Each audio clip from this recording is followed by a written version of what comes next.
which angle do you want to start with as your reference angle? Do you want to start with U, T? You got to kind of pick one. U. We'll do U. Okay. So then if you pick U, you have to figure out, again, so I would just go to the triangle and I'd label everything. So if you've picked U, opposite of U, the side length is going to be opposite of U. You're standing looking across, right? Mm-hmm. So there's your opposite. And what's the 15? Hypotenuse. Yeah, it's always a hypotenuse, which leaves adjacent to be the 10, right? Yeah. So, now you can solve for an angle, right? Yeah. So this is actually not that bad either, right?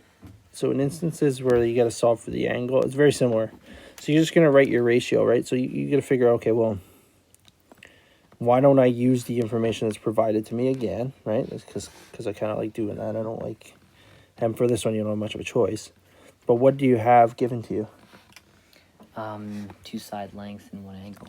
Okay. Yeah, the 90. 90 doesn't really count as an angle, no. but the 2 side lengths are what? 10 and 15. Okay, but relation. Adjacent and hypotenuse. So which trig ratio are you gonna use? Ka. Yeah, so cosine, right? Yeah. So I can use, I'll write that out again. Sine, oops. Is this C? It is C, yes. So, right, ka, toa, right? Mm-hmm. And I have adjacent, and I have hypotenuse. So let's just use cosine. Away you go, right? So let's write the cosine of, you could say, U. Sure, U is equal to 10 over 15, right? 10 is the adjacent side and 15 is the hypotenuse. Mm-hmm. So then you can get the cosine of U is going to be, you can get a decimal number. So it's going to be 2/3, I think, right? So Yeah. 10 divided by 15 is 2/3. So if I reduce that, you get a fraction of 2/3. So you can go 10 divided by 15, 0.66666, right? 0. Okay. Now, actually, a lot of the kids in the academic stream, I show this to, because they're always confused on when do I use cos inverse and just cosine. Mm-hmm. Everybody's always confused, right? And it's like, okay, well, I don't know if you do this or not. Definitely in the 11, I've done it with the 3 U's, but it's not bad practice. What happens here? Do you know how you would get like U by itself? Remove the cos. How would you remove the cos? By dividing. Hey, okay, good. A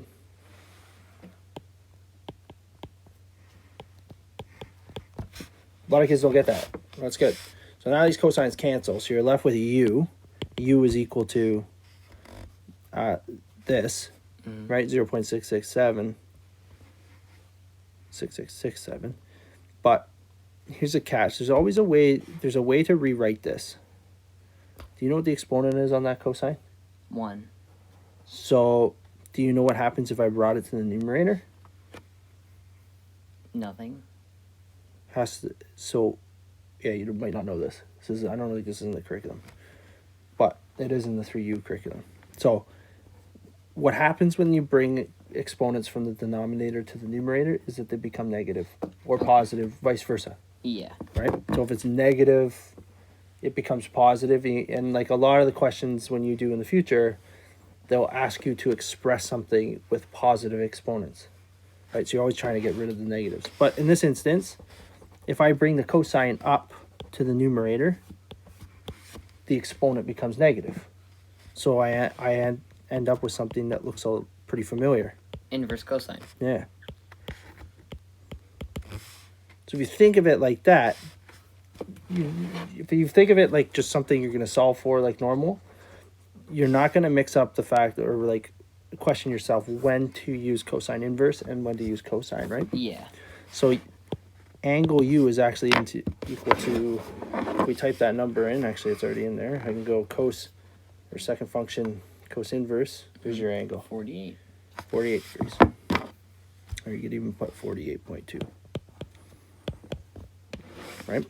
Now, once you have that, 180 minus. yeah, 48 perfect. That's what minus I would jump to that every time, right? Because that's easy. So you can go 90 minus that, basically, right? 90 minus 48, which is going to be 22. Okay, did you just leave 48? Okay, that's fine. Yeah. Doesn't matter. You said 22, right? I think so. So Are you sure? Oops.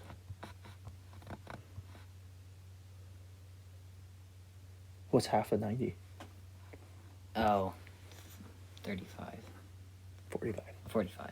Yeah. Oh, I got my numbers mixed There up. you go. So 45 is half of 90. Take away 3 more. 42. Right? That's angle. Right? Now, what do you want to do for the last one? You want to use Pythagorean theorem, or do you want to use a trig ratio? Pythagorean theorem. Okay, so let's go x squared plus y squared is equal to, you could say r squared. Do you want to use ABC? Let's use ABC for triangles. X squared, y squared is typically for circles, right? A squared plus b squared equals c squared is typically triangles.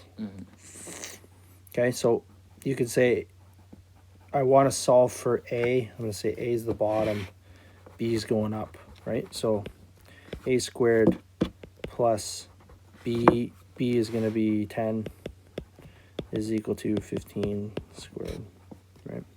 So A squared is equal to 15 squared minus 10 squared.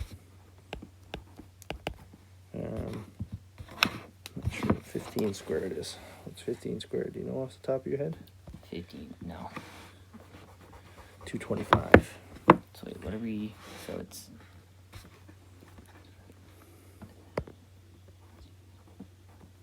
I mean, 225 minus 100.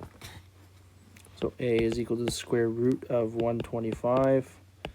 A is equal to, Oh wait, I'm just writing all this down. My pencil's super tall.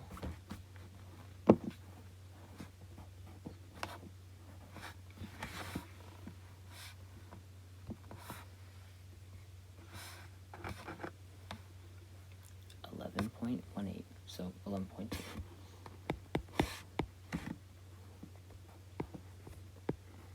so there you go. And then you can do a little therefore statement if you wanted, right? Mm-hmm. That make sense? Yeah. So that's it. Those are your two kinds of questions, right? Particularly around right angle, right? This always has to be, you can only use SOHCAHTOA when there's that 90 degree there. That's key. If it's not there, you're stuck using your sine and cosine.